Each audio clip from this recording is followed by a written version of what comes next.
El libro de Segunda de Samuel. Mire el video de Primera de Samuel, donde presentamos a los tres personajes principales del libro: Samuel, Saúl y David. Y también el diseño literario del libro, que primero presentó a Samuel y luego trazó el ascenso y la caída del rey Saúl en contraste con el ascenso del rey David. Segunda de Samuel nos cuenta la historia de David como rey de Israel, y en dos movimientos. Hay una temporada de éxito y bendición, seguido de un gran fracaso moral y sus tristes consecuencias. Y luego, el libro termina con una bella conclusión que reflexiona en lo bueno y lo malo en la vida de David, generando la esperanza de un futuro rey que vendrá de su linaje.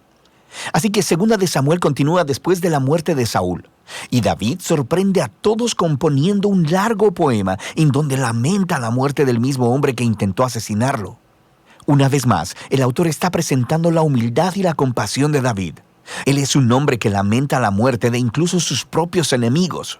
Después de esto, David experimenta una temporada de éxito y bendición de Dios. Todas las tribus de Israel vienen delante de David y le piden que unifique todas las tribus como su rey. Así que lo primero que David hace como rey es ir a la ciudad de Jerusalén y conquistarla, y la establece como la ciudad capital de Israel, y le pone el nombre de Sión. Y a partir de ahí, David continúa y gana muchas batallas y expande el territorio de Israel.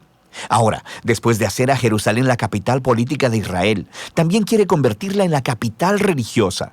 Así que hace que el Arca del Pacto sea trasladada a la ciudad. Y luego, en 2 de Samuel 7, él le dice a Dios que como Israel ya tiene un hogar permanente, él piensa que la presencia de Dios también debería tener una casa permanente.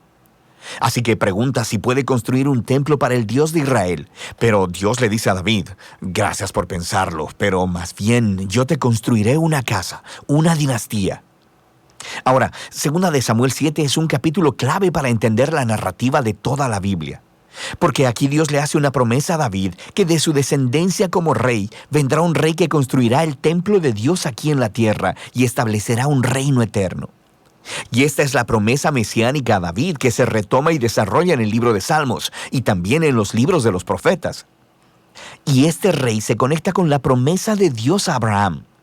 El futuro reino mesiánico será la manera en que Dios traerá su bendición a todas las naciones. Y es aquí, en medio de toda esta bendición divina, que las cosas salen horriblemente mal.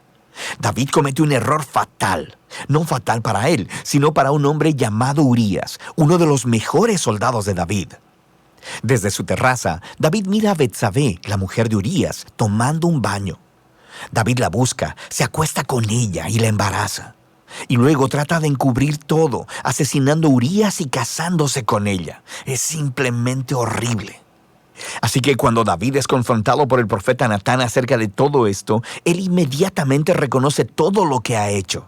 Es quebrantado, se arrepiente y pide perdón a Dios, y Dios lo perdona. Pero Dios no quita las consecuencias de las decisiones de David. Y así como resultado de su horrible elección, la familia de David, su reino, se desmorona. Y eso hace de esta sección una historia trágica como la de la caída de Saúl. Los hijos de David terminan repitiendo los errores de su padre, pero de maneras aún más trágicas.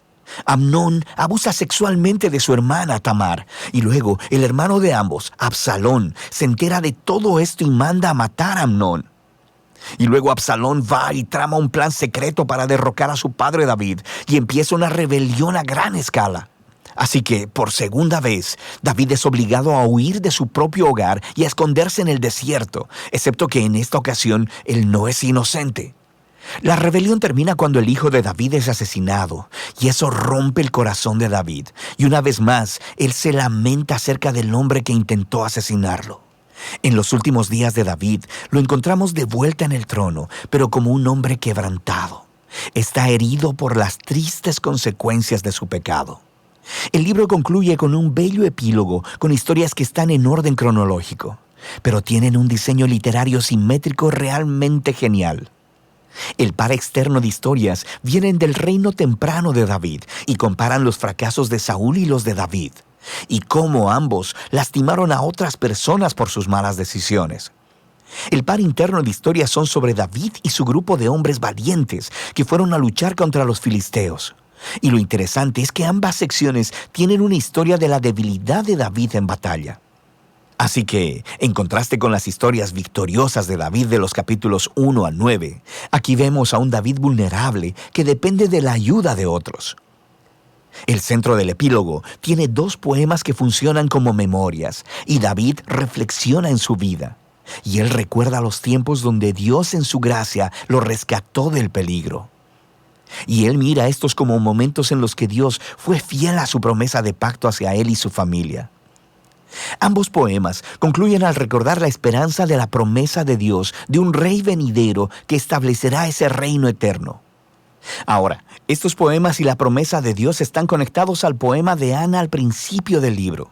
Y así, estos pasajes claves del principio, los del centro y los del final del libro, unifican todos los temas del libro. A pesar de la maldad de Saúl y David, Dios siguió obrando sus propósitos redentores, y Dios se opuso a la arrogancia de David y de Saúl, pero exaltó a David cuando éste se humilló.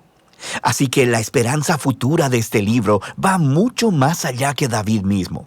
Mira hacia el futuro, al rey mesiánico, que un día traerá el reino y la bendición de Dios a todas las naciones. Y de eso se trata el libro de Samuel.